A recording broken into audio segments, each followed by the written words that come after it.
Hi, everyone, and welcome to the TV Knitting Podcast. This is episode 83, and it's the third time I am video podcasting. And my name is Sharon, and you can find me on the internet in most places as Stitch Mistress, with the exception of Instagram.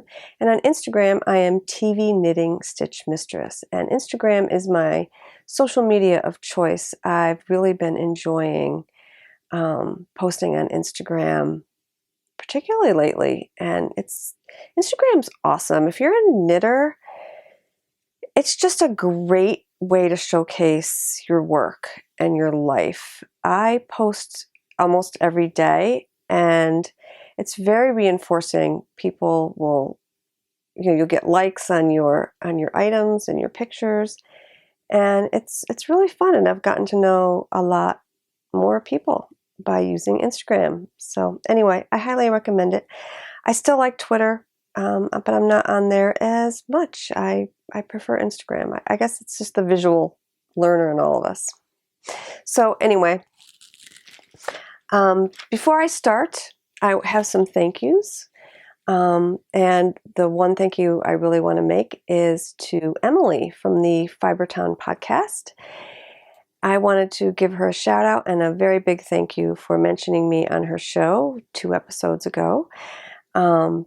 She's had some very kind words to say. And Emily, I have some kind words to say about you. I adore your podcast. I think you're amazing. You have amazing talent for the fiber arts. You spin, you weave, you knit, and you knit with your hand spun. And I love seeing that. And you process fleece, which I love to see. That is super fun. I can't do that now, but I aspire to that someday.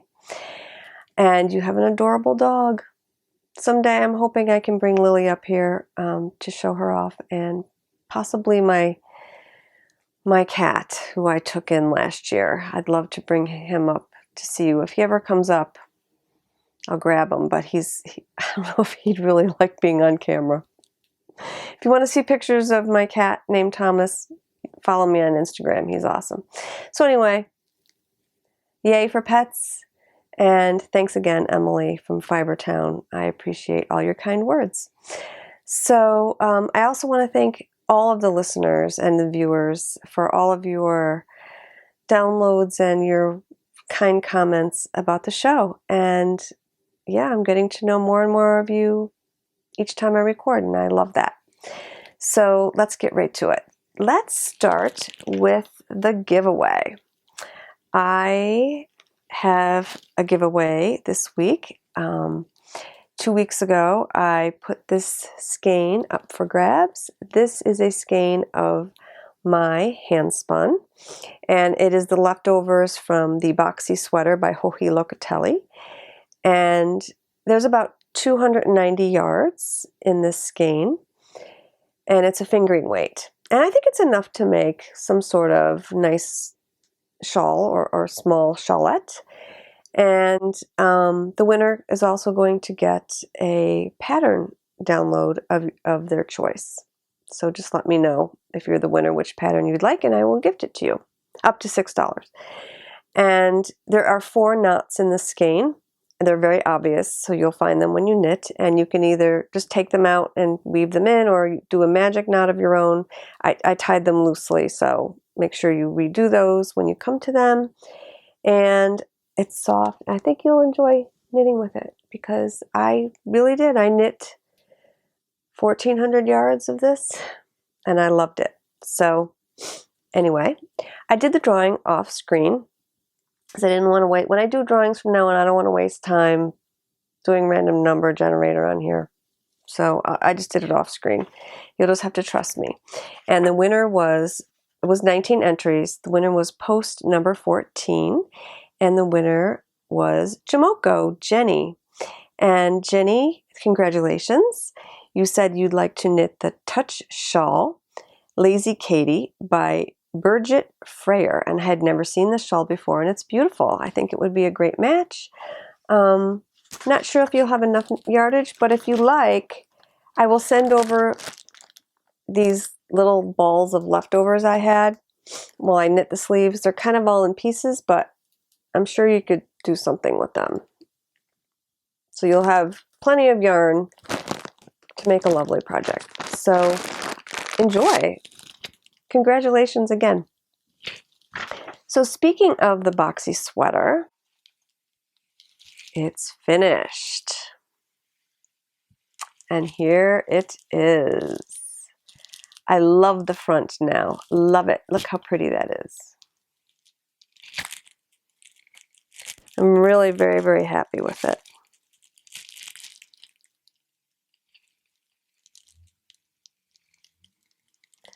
And you can see the arms. The arms are very short. And what it is, these shoulders kind of become part of the arm of the sweater. And it's very drapey. And it's going to be really fun to wear. It was a great project for hand spun. This is the back. And this is, see this pink stripe, this strong pink stripe? I was not crazy about that at all. So that's why I frogged the whole thing back. And I made the front back and reknit the sweater. And someday I will show you how I blended the colors. I have to make a chart though, and I just didn't have time to talk about that today, but I will. It's on my list. But I'm very pleased with it. Here it is again. And I'm going to enjoy wearing it. It needs to be blocked. It's not blocked yet. I plan on doing that tonight. And hopefully next week I will be wearing that for you. So this brings us to the spotted segment of my show. I'm wearing today, and you may recognize this. I finished it last week, and it is my, I just want to make sure, I think my microphone came off. It did. I apologize. Hang on. Let me put my microphone back on. Anyway, this is the Indian feather shawl. And I knit this out of hand spun that I bought at Abby Frankemont's store before she closed up her shop, Stringtopia. And I spun this up over the holidays and started this over the holidays and finished the knit. And I ran out of yarn. Can you tell? Probably not.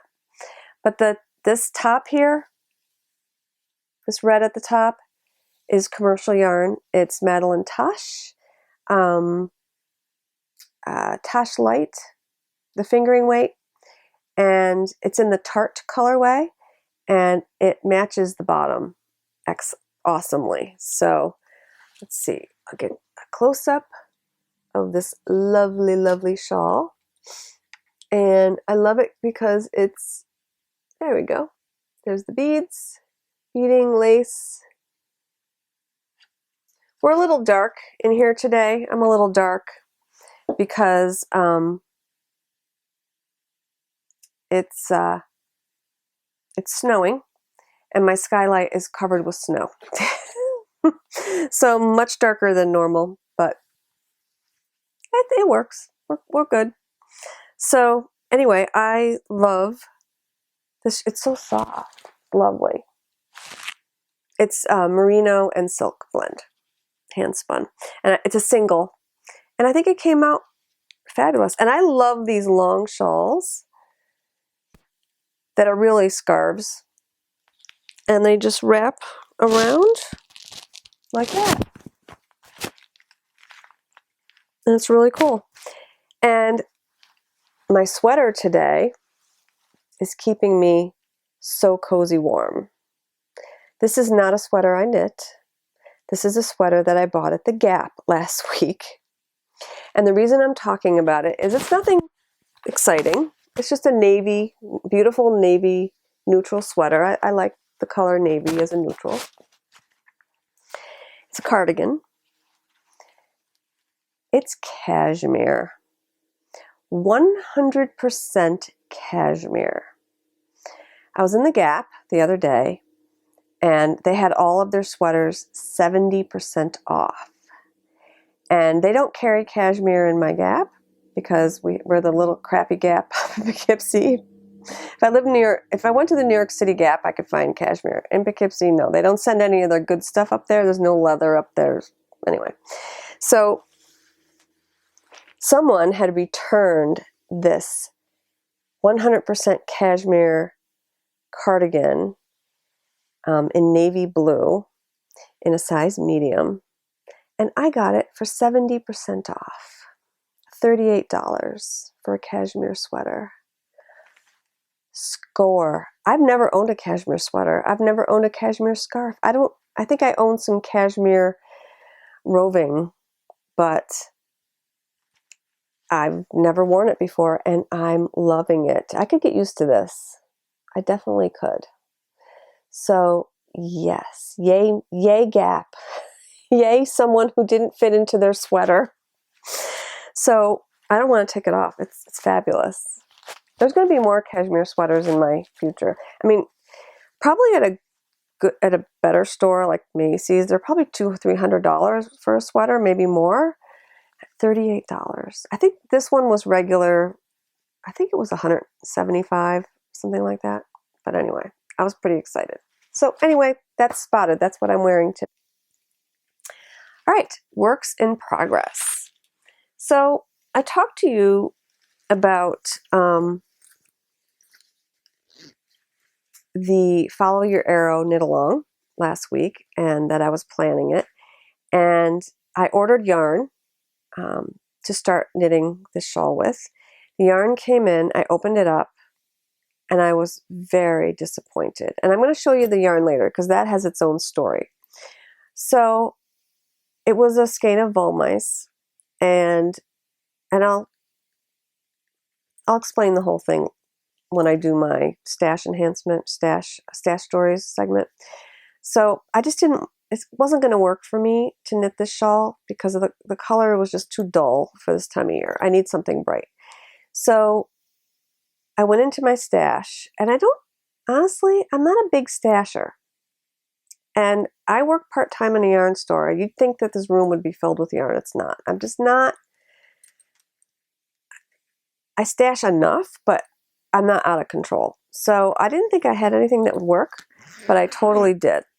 And this is what I decided to use. And it's the reason I have a lot of fingering weight yarn, but I didn't think I had enough yardage in any of my skeins. But I found this skein that I bought last November. And it is a skein of Woolenbein yarns, Squish, and it is a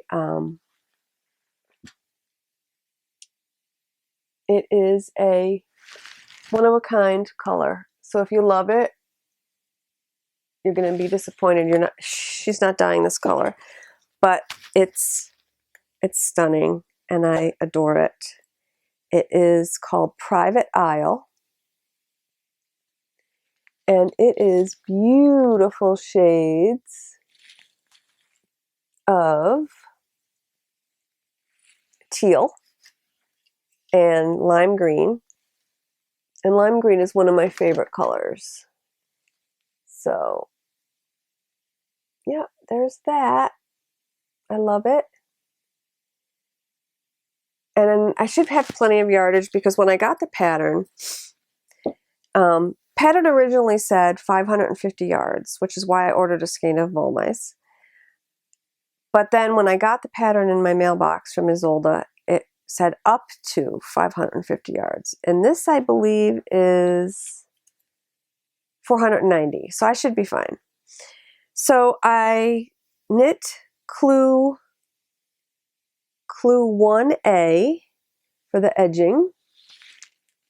And spoiler alert, I mean, this has been out for a couple weeks. So this is the edging. It's got these little teeth. And you'll see it more when it gets blocked, but it's really cool. And then I knit clue 2B, or I'm in the process of knitting it. And this is like an arrow pattern. There it goes. And you can see I just got the first bottom repeat done. And it's arrows. And then it'll go up here and there'll be more arrows, I think, going in the other direction. And I love it. It's gorgeous. And I have to say, it's a mystery knit along. And I'm a little afraid of the mystery part. So I always cheat and look in the spoiler thread, because there's somebody 4 hours after getting the clue that's done with the clue. I'm telling you, I couldn't believe it. Monday morning, 9 o'clock, I get the clue, went into the thread, looked, someone had finished it. Of course, there's people in Europe who get these clues. I guess they get them earlier than us. She was done with this already. And I'm like, that's what I'm doing, because I really like these clues. I always look. Now today, I got the update for the third clue, and I'm nowhere near ready to start the third clue.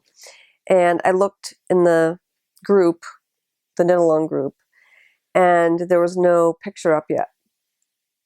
So, but I have plenty of time, because I probably won't finish this clue till midweek, and by then someone will be done with the next clue. So I can pick what I want. So that's awesome. I like that. So that's going great. I'm really pleased with it, and it's in my pretty Amy Beth Fat Squirrel bag. All my projects are in her. I love her bags because I love these handles.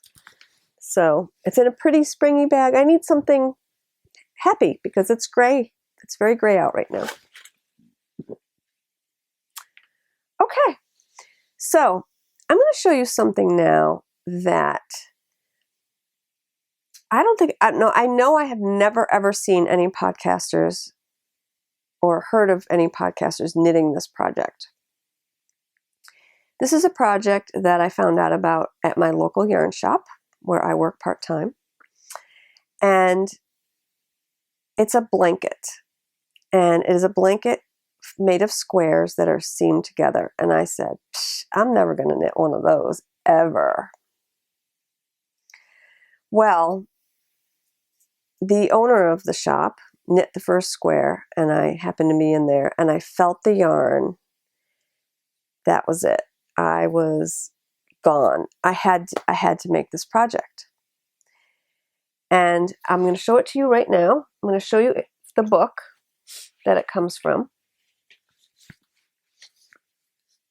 It's called The Great American Afghan. Right? Isn't it beautiful? It is a heavily, heavily cabled blanket. It's basically, there's a little bit of lace, but basically it's all cable motifs. And I like knitting cables, but I could probably use a little more practice knitting them. And as soon as I felt her project, the first square she was knitting, like I said, it was just, the yarn is so squishy and lovely. I needed to knit this. So she was selling these in packs. I bought 25 skeins of yarn to make this, but it honestly really didn't cost me anything. Not in dollars anyway, because I work there and she likes to pay me in yarn. So this was perfect. So there's all my yarn for the project. I'm knitting it in the same color as the cover because I want a traditional blanket. And I have completed 2 squares so far, and I have 2 on the needles. So I'm going to show you my 2 squares. I started this in September. And this blanket was designed by knitters like you and me, and there was a contest, and they picked the top squares and published them in the book.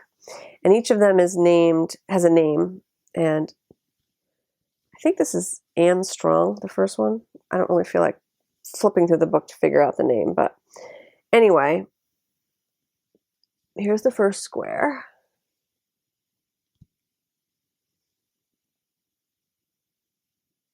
And I think they're beautiful.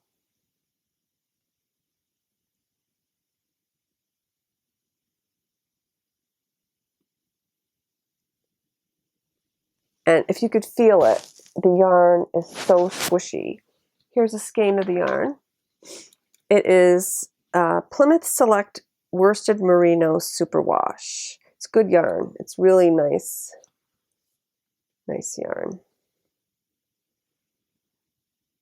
And again, I like to support her too. I mean, she sold a lot of these kits because she's having she's running a class in order to learn how to knit these squares. And I actually don't really need the class, but I wanted to do it, but it's on Wednesday mornings. I work, so that wasn't working for me. But I figured it out myself. I mean, just cable patterns. Here's the second square that I did. I just love look at the stitch definition. Oh, it's just beautiful. I love it. And it's just something different that I haven't ever knit before. I've never knit a blanket like this. I've knit blankets. I made my son a blanket, but it was just all in one piece on a big long needle. And I definitely need practice with my seaming abilities. So I think this will definitely help with that. And then the one I have on the needles is beautiful as well.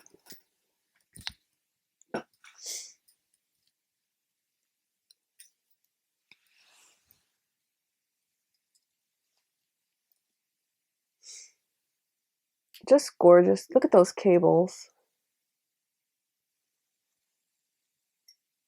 And I know a lot of you are knitting the scrappy blankets, and I love those. They're absolutely beautiful. And someday I'll do that.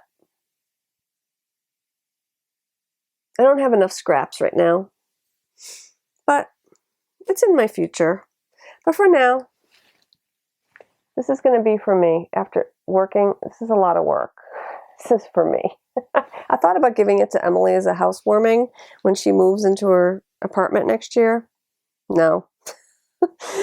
No, it's going to be mine because I just love it.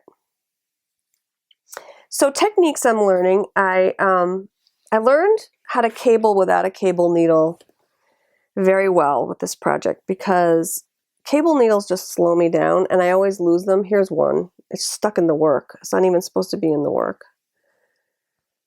And the only reason I have it is because there is one cable that's kind of tricky that I needed it for on this.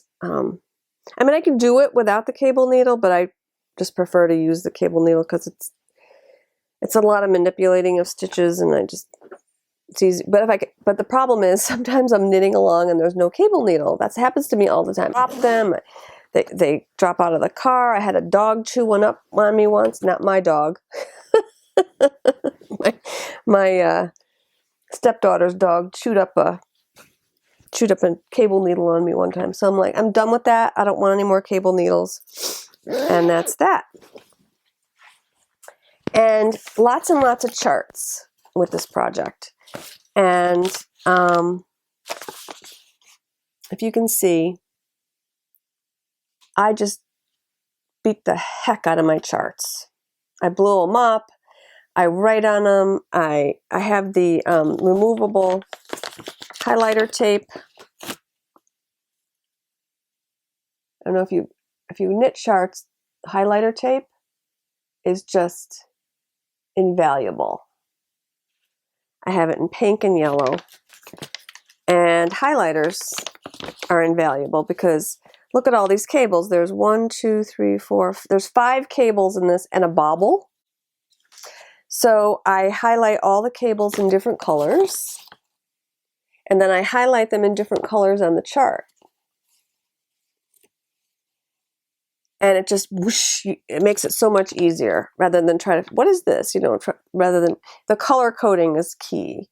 And when I teach knitting classes, and I teach my students to do this, and that's one tip that they really found helpful is to color code your charts. I know it's very helpful to me. The other thing, I don't know if you've noticed when I held up my projects, I use markers. I'm a big marker user. And that's another thing that's all over my house. There are markers everywhere because all my projects have markers. I'm a fairly new knitter, and it just grounds me. I want to know where I am at all times on a chart. Even that follow your arrow shawl, there's 12 stitches in between each repeat, and I have markers, even though it probably slows me down just a tad when I'm going across the row.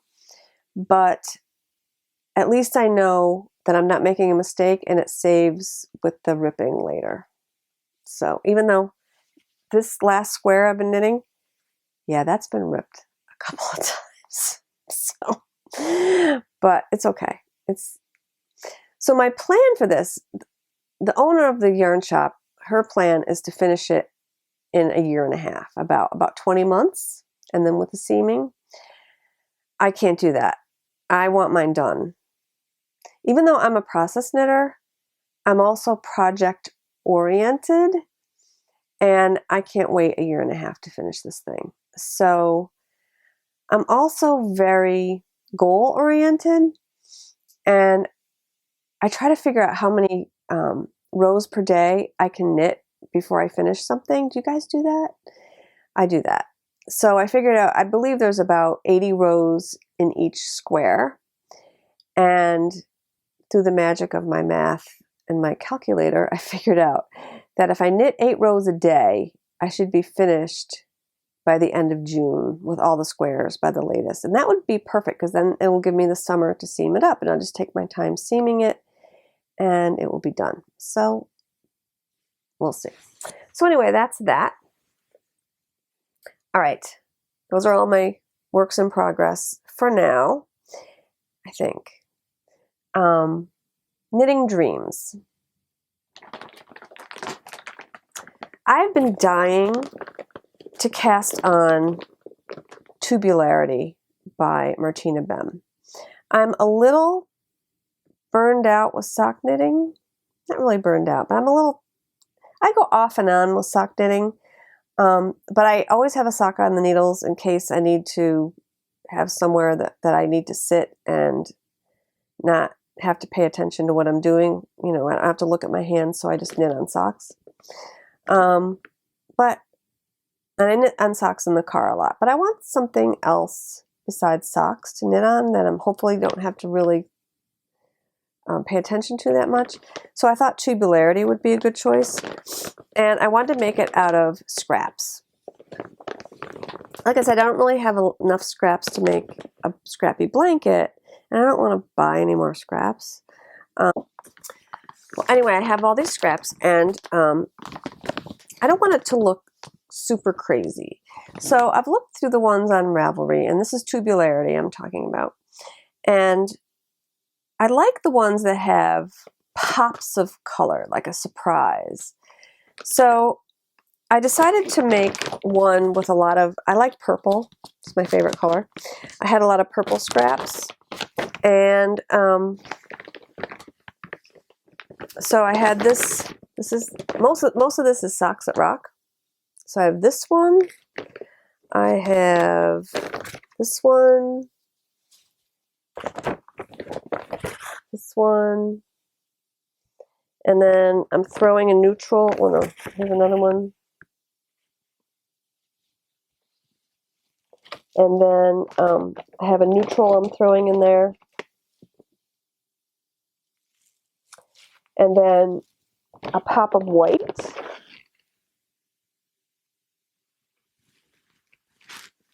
And then I'm thinking, is this boring? I mean, you know, it's just purples and whatnot. So I decided to throw in fuchsia as the surprise color. So we'll see. The formula I'm kind of using for the scraps is, if you look at Paula Emmons-Feasley's finished project, her Tubularity, she has a beautiful pop of red in hers. I loved it. And I'm kind of following her formula that she wrote on her on her notes for her project. And she has everything all, you know, weighed out to how many grams, and I figured it out with mine. So here they are. That's tubularity. And I'm planning on casting that on fairly soon. So we'll see. So that's my knitting dreams. All right. So the next segment I want to talk about is stash stories. Now, I told you that I had ordered some Volmais to make the Follow Your Arrow shawl. I opened it up, and it's purple. Big surprise. And I opened it up, and I thought I saw gray, and I'm like, why does this look gray? Well, it's a muted purple with maybe a gray overtone. This is showing up much prettier than in real life. Oh my goodness. This looks beautiful. It doesn't look that pretty. It's more muted in real life. And I like jewel tones, and this is not a jewel tone by any stretch. It's pretty though. So I might use it for something else someday. I don't know. I got it in a D-stash. I paid a good, price wasn't bad. The name of it is Lila Ludmilla. And it is the pure 100% merino superwash, 150 grams, and it's about 574 yards. So yeah, I'm thinking like I'll knit this maybe in the summer, when I don't mind knitting with a dark yarn, I guess. I don't know. It's pretty though. It's growing on me, but it is kind of, like I said, this is beautiful, but in real life, it's got like this purple, gray overtone to it that I'm not wild about. Okay, so then I'm also, I'm not anymore. I was in the Into the World Luxe Club. I've gotten 8 shipments, and I'm due one more, and then I stopped my membership because I have enough fiber.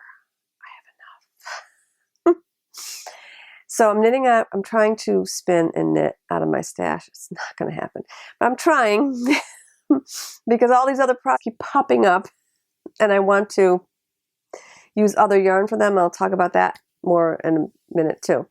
So anyway, January club comes. So here we go. I have this yarn that I wasn't wild about. So I'm all excited for my January club. And it came, and it is Polworth and Tussa silk, which is amazing, gorgeous. Look at the colors. Again, it's kind of muted. I'm just going to take it out. Whoops. She doesn't have this one braided.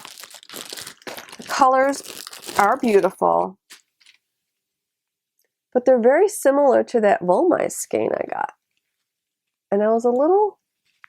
Like I said, I like the brights, and it's not that I'm unhappy with this. It's pretty, but not for February. Maybe fall, or maybe September. Like I'm very much into seasons and colors and things like that. And there we go. Sorry, I'm trying to get this to focus.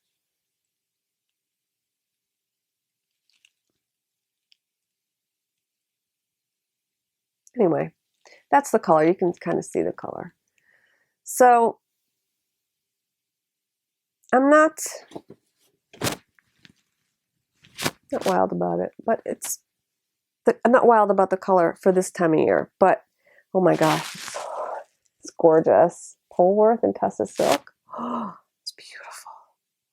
So I'll be spinning this. It'll make a really nice tonal shawl someday. Okay, so the other stash that I want to share with you is, like I said, I work in the yarn store, and I don't generally stash a lot from there. I use it in projects like I've been showing you. And a coworker of mine was just diagnosed with breast cancer, and she's kind of having a hard time. She hasn't started with her treatments yet. And I thought it would be nice if I knit her a shawl, because she's always admiring my knitting. And I was thinking something nice and cozy. You know, when you're going through treatment, you're cold a lot of times. So I went to, and I thought I didn't want to knit it out of fingering. I wanted to knit it out of a DK. So I went to the yarn shop the other day, and she just got a giant shipment of Madeline Taschen, which is, I have to say, my favorite commercial yarn. Love Madeline Tasch. So I saw this beautiful rose. It's a rose dusky pink. And oh, I love her yarn. I love it. It's Tasch DK. And I've made a lot of things out of Tasch DK.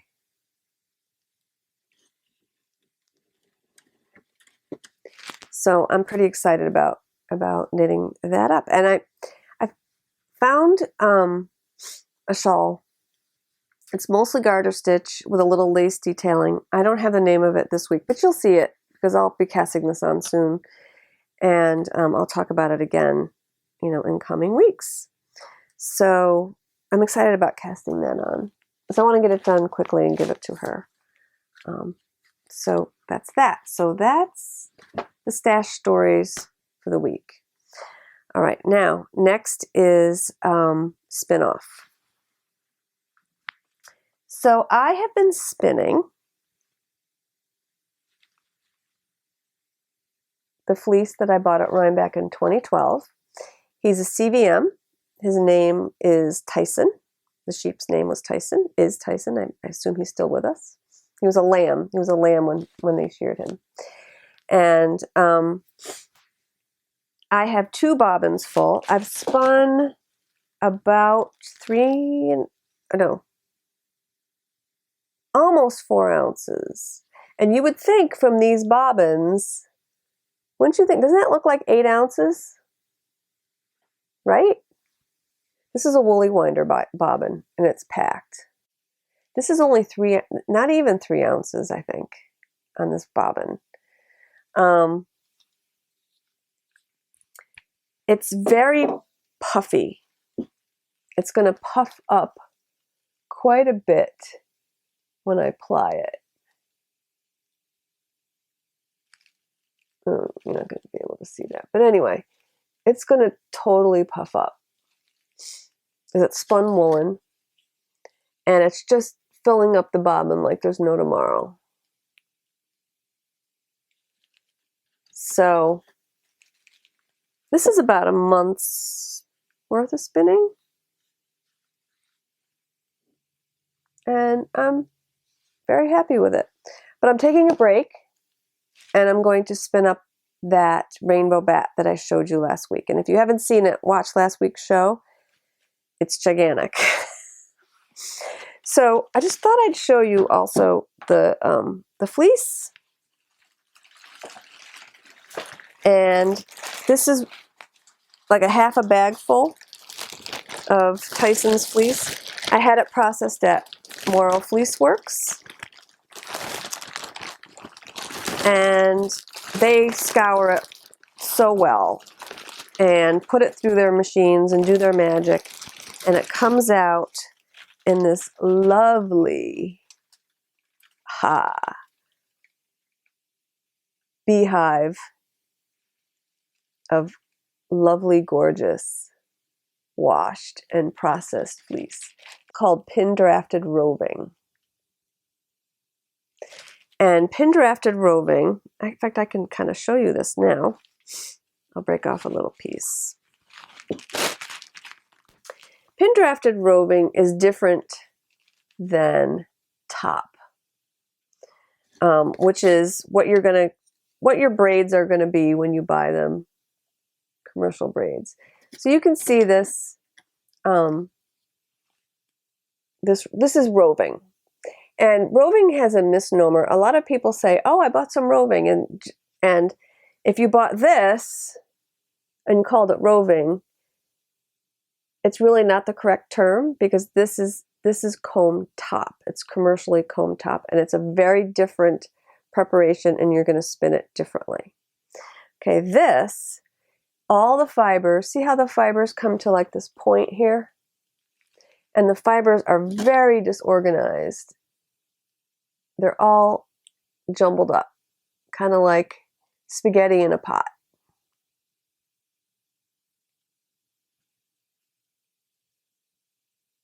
Sorry, I can't really get that to focus. There we go, a little bit. Yeah. Kind of like all jumbled up. Combed top, on the other hand, the fibers are all in a line, kind of like the spaghetti before you cook it. So let's see if I can show you. This may not come out. Let me grab.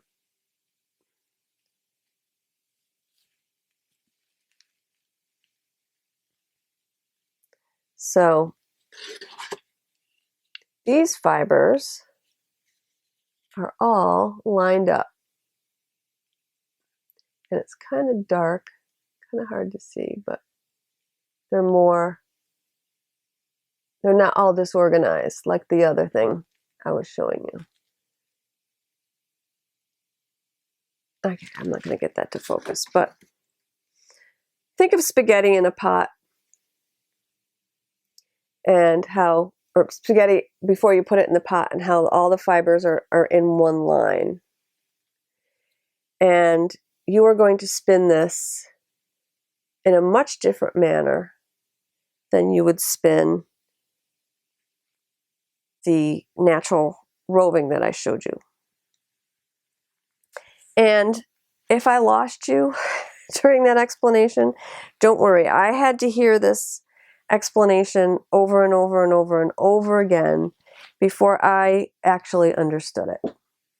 Because it's a very difficult concept to grasp unless you're spinning a lot and you've taken classes and watched a lot of videos about spinning. It took a really long time for me to understand it. So if you're interested in spinning, just watch as much as you can and take as many classes as you can, and they will keep talking about it and it'll finally sink in. Okay? But just remember, if I've taught you anything today, is that most of the hand-dyed fiber that you see on the internet or at a festival is combed top with this, like the spaghetti lined up straight, like my fingers. And if it's roving, if it's true roving or a bat, the fibers are going to be all jumbled and disorganized. And you're going to be spinning them in different ways. So I'm spinning this is spun. I draw it out. It's called long draw spinning. And I support it with my fingers. And it gives a very lofty, cozy single. And this was spun that way, my shawl, and it's so soft and cozy. My sweater was not spun that way. I spun this with a short forward draw, and I let a little bit of twist in between my fingers to get a little air in the skein, because it makes it nice and soft. So I'm not using the term worsted or woolen that much, because they're also hard terms to understand, because a worsted yarn, you're used to hearing, the thickness of the yarn, but in spinning it's not the same. So I'm not going to go into that today, but anyway, so when I talk about how I spun something, I just talk about the method I use to draft out the fibers. Again, you'll hear it again and again from other spinners, and you'll understand it better. Well, I think that's enough for today. I took the camera downstairs yesterday and set it up by the bar to see if I could get some good lighting for Rich and I to record. And I did. I think we'll be okay. So I'm not going to record this week. He's sick. He's got a cold. But possibly next week I'll set up the camera and we'll do a mini bar time section. Oh, and that also brings me to recording schedule. I'm going to be recording every other week for various reasons. And that's what's going to work for me right now. And I'm going to really try and stick to that. So 2015, every other week. If I can start recording more often, I will. And I will let you know of any changes for the show. So yeah, that's it for the week. If you want to contact me, feel free. Join the group on Ravelry, TV Knitting Podcast. Follow me on Instagram, TV Knitting Stitch Mistress. My email is tvknittingpodcast@gmail.com. And that's it for today. So enjoy your knitting, your spinning, your general crafting, and have a great week.